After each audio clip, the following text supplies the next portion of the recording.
Assalamualaikum warahmatullahi wabarakatuh. Alhamdulillah wassalatu wassalamu ala Rasulillah wa ala alihi wa ashabihi wa man tabi'ahu wa wala. Rabbi shrah li sadri wa yassir li amri wa hlul 'uqdatam min lisani yafqahu qawli. Subhanaka la ilma lana illa ma 'allamtana innaka antal alimul hakim. Nas'aluka al-ijabah. Al-Fatihah. A'udzu billahi minasy syaithanir rajim. Bismillahirrahmanirrahim. Alhamdulillahirabbil alamin arrahmanir rahim maliki yaumiddin. Iyyaka na'budu wa iyyaka nasta'in ihdinas siratal mustaqim siratal ladzina an'amta 'alaihim ghairil maghdubi 'alaihim waladdallin. Hamba-hamba Allah yang dimuliakan, kita masih akan melanjutkan bahasan tentang Nabi Isa alaihissalam yang diyakini oleh umat Islam mayoritas akan turun kembali di akhir zaman. Kemarin kita sudah bahas sekilas tentang perbedaan pendapat para ulama di dalam memaknai firman Allah di dalam surah An-Nisa itu, di mana kata walakin syubbihalahum yang berarti akan tetapi diserupakan kepada mereka, disamarkan kepada mereka, karena syubbiha itu serupa atau samar, sama dengan umur mustabihat, samar-samar. Syubhat itu perkara yang di tengah-tengah antara halal dan haram, itu syubhat. Nah, masalah ini digunakan kata syubbiha itu karena memang perkara Nabi Isa itu samar dan diserupakan. Apa yang dimaksud dengan diserupakan? Umumnya kita meyakini bahwa makna syubbiha itu adalah bahwa ada seseorang yang diserupakan dengan Nabi Isa yang kemudian disalib, yaitu muridnya sendiri, sang pengkhianat, yaitu Yudas Iskariot. Tapi ada makna kedua yang diambil oleh pendiri Ahmadiyah. Ini mungkin yang pernah tahu, ini dia namanya Mirza Ghulam Ahmad. Ini Mirza Ghulam Ahmad, lahir di Kodian, India. Nah, dia memiliki penafsiran sendiri yang berbeda dengan mayoritas ulama. Apa katanya? Makna syubbiha itu adalah bahwa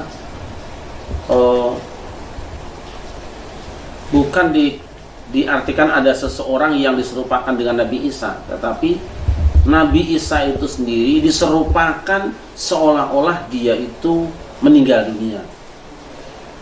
Oleh karena itu maka makna wa ma qataluhu wa ma salabuhu walakin syubbiha lahum itu mereka diartikan dengan Nabi Isa benar-benar disalib, betul-betul dibunuh, tetapi tidak mati. Wa ma qataluhu yakina, mereka tidak benar-benar membunuhnya. Jadi disalib, benar-benar disalib, benar-benar berdarah, tapi hanya pingsan saja dan tidak sampai mati. Nah, salah satu argumennya adalah bahwa ketika sudah digotong, Nabi Isa ditusuk, masih memancarkan darah. Ini argumennya. Kita memang melihat di dalam Al-Quran ada kalimat-kalimat yang memiliki makna mirip seperti ini. Jadi wa ma qataluhu wa ma salabuhu, mereka tidak membunuh dan tidak mensalibnya. Ini mirip dengan ayat lain, wa ma ramaita idz ramaita walakinnallaha rama. Kamu hai Muhammad tidak melempar ketika kau melempar, tapi sebenarnya Allah yang melemparkan panah itu. Kita tahu bahwa yang di dalam perang yang melemparkan tombak panah itu ya Rasulullah. Tetapi Allah mengatakan bukan kamu yang melempar, tetapi Allah yang melemparnya. Berarti pengertiannya adalah secara lahiriah memang Rasulullah yang melemparnya, hakikatnya adalah Allah. Tapi betul-betul terjadi pelemparan.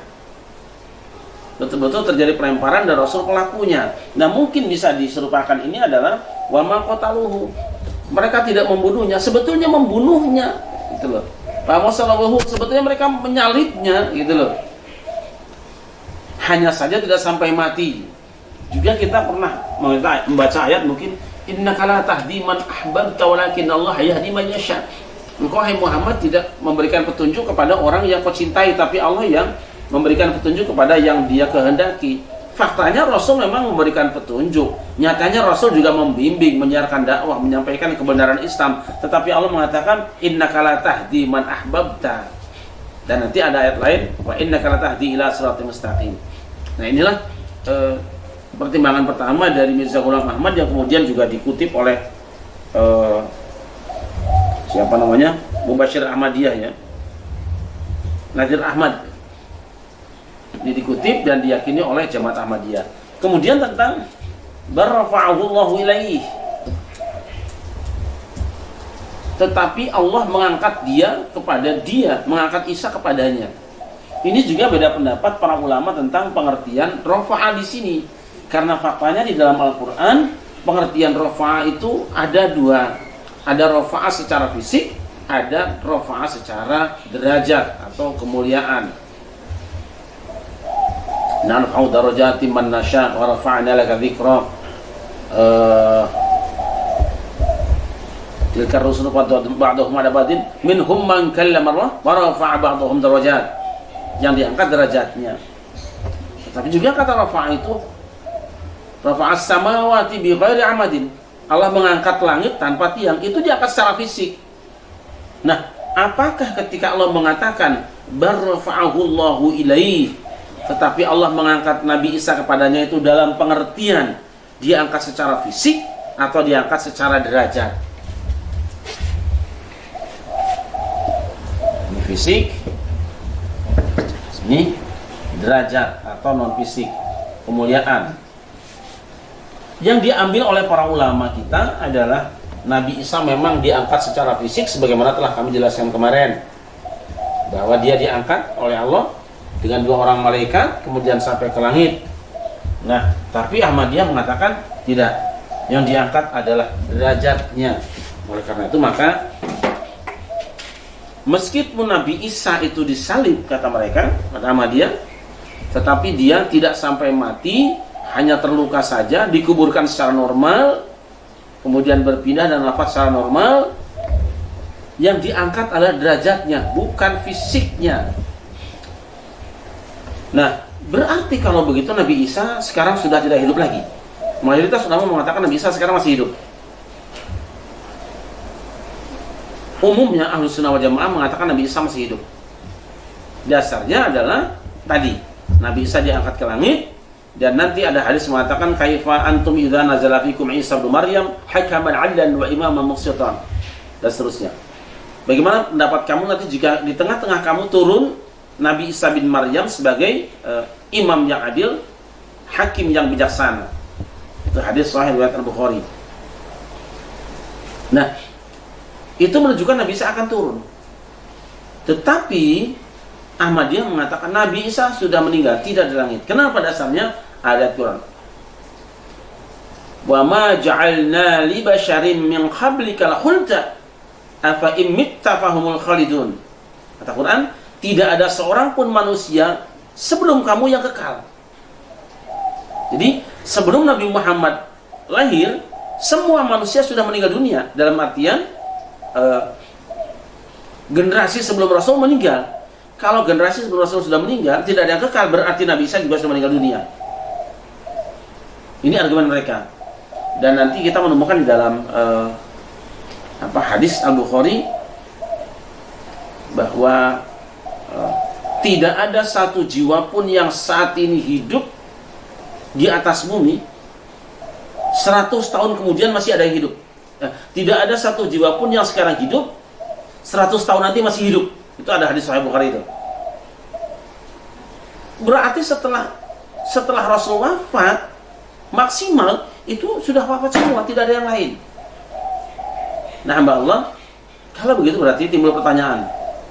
Lantas bagaimana dengan hadis Nabi, kaifa antum idza nazala fikum Isa bin Maryam hakaman 'adlan wa imaman muqsitan wa yasiru salib wa yad'u al-jizyah wa yazidu al-mal hatta la yaqbalahu ahad.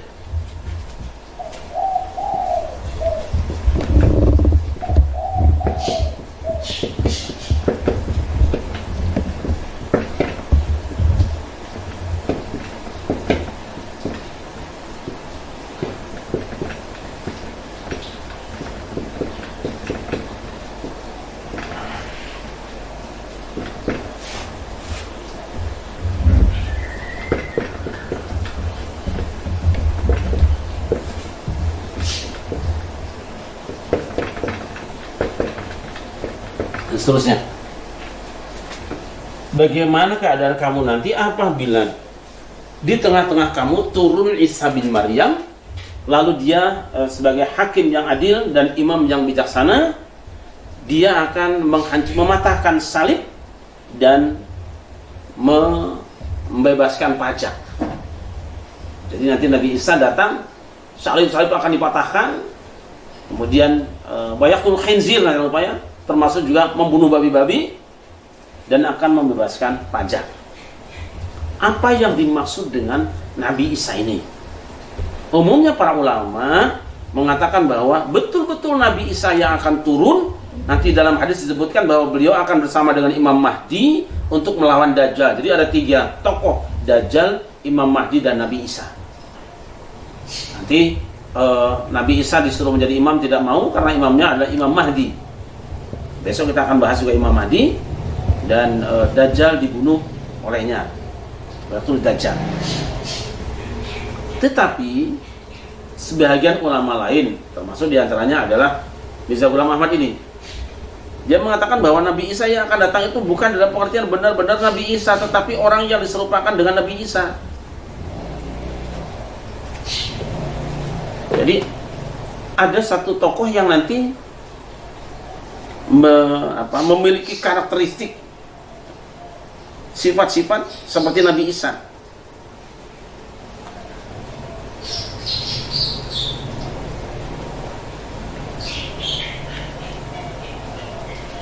Nah, kita akan lihat misalnya argumen dari kelompok ini supaya kita tidak a priori. Mereka mengatakan bahwa pertama, Nabi Isa telah jelas tadi berdasarkan isyarat Al-Quran dan hadis sahih, Nabi Isa telah meninggal dunia menurut Mirza Ghulam Ahmad. Yang kedua, sebagaimana juga kata rofa'a, demikian juga kata nuzul, turun. Jadi pengertian nazala fikum Isa bin Maryam tidak selalu diartikan sebagai turun dari langit. Banyak kata-kata nazala yang artinya tidak seperti itu.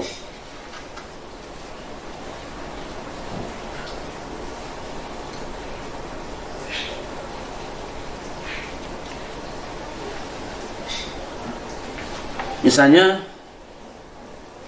di dalam Al-Quran ada ayat yang dijadikan argumen, ya bani Adam qad anzalna 'alaikum libasa yuwari sawatikum warisha. Hai anak Adam, kami telah turunkan kepada kamu pakaian yang dapat menutup tubuh kamu dan menjadi penghiasan kamu, perhiasan kamu.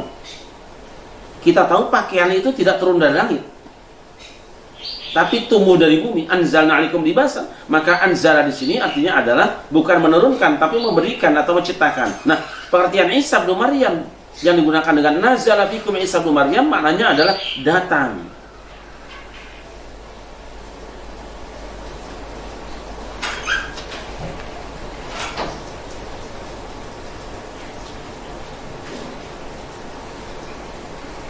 Ini yang diambil oleh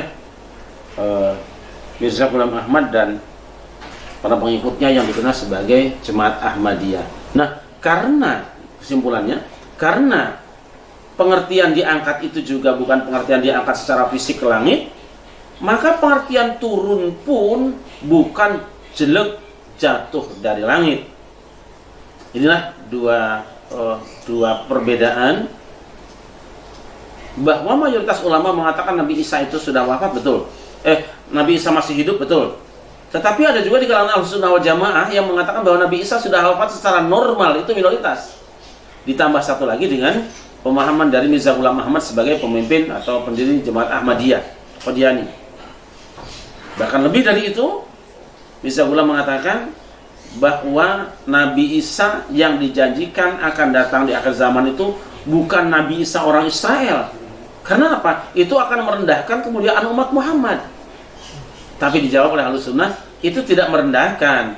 Karena justru saat dia datang menjadi bagian dari umat Nabi Muhammad, dia akan mengatakan kebenaran umat Muhammad dan kesalahan ajaran Nasrani yang selama ini disebarkan semenjak Nabi Isa diangkat oleh Allah Subhanahu wa taala. Ada menarik bahwa Mirza Ghulam Ahmad mengatakan Kalau yang dimaksud dengan Isa bin Maryam yang akan datang di akhir zaman adalah tokoh yang segala sesuatunya menyerupai Nabi Isa, karakternya mirip dengan Nabi Isa, ucapan-ucapannya mirip dengan Nabi Isa, misinya juga misi Nabi Isa. Dia mengatakan, akulah orangnya Mirza Ghulam Ahmad, aku dia orangnya. Yang dimaksud oleh Nabi Muhammad bahwa Isa bin Maryam, yakni potret Isa bin Maryam, karakter manusia yang menyerupai Isa bin Maryam. Inilah yang kemudian menimbulkan polemik ramai di tengah umat Islam. Terlebih lagi karena kita tahu Nabi Isa adalah seorang nabi. Dengan demikian maka Mirza Ghulam Ahmad mengatakan sebagai nabi, maka umat Islam seluruh dunia mengatakan aliran Ahmadiyah bukan bagian dari Islam karena dia punya nabi tersendiri. Mengapa? Sebab nabi jelas dalam Al-Qur'an, maka Muhammadun aba ahadin min rijalikum walakin Rasulullah wa khataman nabiyyin wa kana Allah bikulli syai'in alima. Muhammad bukanlah ayah seorang laki-laki di antara kamu, tetapi dia adalah Rasulullah dan penutup nabi-nabi. Innar risalata wan nubuwwata qad inqata'at fala rasula ba'di wala nabiyya. Sesungguhnya kerasulan kenabian telah berakhir, maka tidak akan ada lagi rasul dan nabi setelahku. Jelas Nabi mengatakan wa ana khatamun nabiyyin wa ana khatamun nabiyyin la nabiyya ba'di. Aku adalah penutup nabi-nabi, tidak ada lagi nabi sepeninggalku. Oleh karena Mirza Ghulam Ahmad mengaku sebagai nabi Allah, sedangkan Nabi Muhammad itu nabi yang terakhir, maka para ulama pada umumnya Ahlussunnah wal Jamaah mengatakan Mirza Ghulam Ahmad atau Ahmadiyah bukan lagi bagian dari Islam, sehingga sampai hari ini tidak diperkenankan naik haji apabila ada seseorang ketahuan bagian dari jamaah Ahmadiyah. Yang kita bahas sore ini bukan soal sampai masalah ideologi sini, tapi kita bahas tentang Nabi Isa. Karena bagaimanapun juga pemikiran Mirza Ghulam Ahmad memiliki dasar-dasar Quran dan Sunnah, walaupun berbeda dengan mayoritas ulama, kita jadikan sebagai kekayaan pemikiran kita.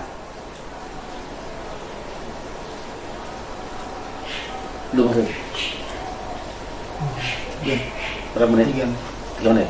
Alhamdulillah dimuliakan. Nah, nanti Nabi Isa akan turun. Tugas-tugasnya apa? Yaitu tadi, karena umat Nabi Muhammad nanti di akhir zaman sudah menemukan kondisi yang sangat rapuh, tidak ada lagi keadilan, kehidupan sudah kacau, maka dia membutuhkan seorang hakaman adil, seorang hakim yang adil. Dia butuh seorang imam muqsito, seorang imam yang adil. Jadi Nabi Isa turunnya bukan lagi sebagai seorang nabi dari umat Israel, bukan lagi seorang nabi jadi Bani Israel. Di tengah umat Muhammad, dia hanya menjadi salah seorang di antara imam yang akan menegakkan keadilan dan memimpin pergerakan umat. Bahwa nanti di situ ada juga Imam Mahdi, maka dia akan berjamaah dengan Imam Mahdi di Masjid Madinah. Imam Mahdi yang jadi imamnya dan Nabi Isa menjadi jamaahnya. Namun misinya adalah bersama-sama dengan Imam Mahdi menegakkan keadilan. Oleh karena itu nanti kita akan bahas mengenai Imam Mahdi dan hubungannya dengan Nabi Isa ini kira-kira sejauh mana. Karena apa? Masih ada pendapat para ulama yang berbeda dengan kita semuanya. Siapa Imam Mahdi? Siapa Nabi Isa? Dan bagaimana pula hubungannya Nabi Isa dengan Imam Mahdi? Menarik karena dalam hadis juga ada pembahasan yang berbeda dengan yang selama ini kita pahami. Mudah-mudahan apa yang saya jelaskan sore ini sedikit memberikan pengayaan terhadap pemikiran kita. Dan selamat berbuka puasa. Semoga puasa kita hari ini diterima oleh Allah Subhanahu wa taala. Hasbunallahu wa ni'mal wakil. Assalamualaikum warahmatullahi wabarakatuh.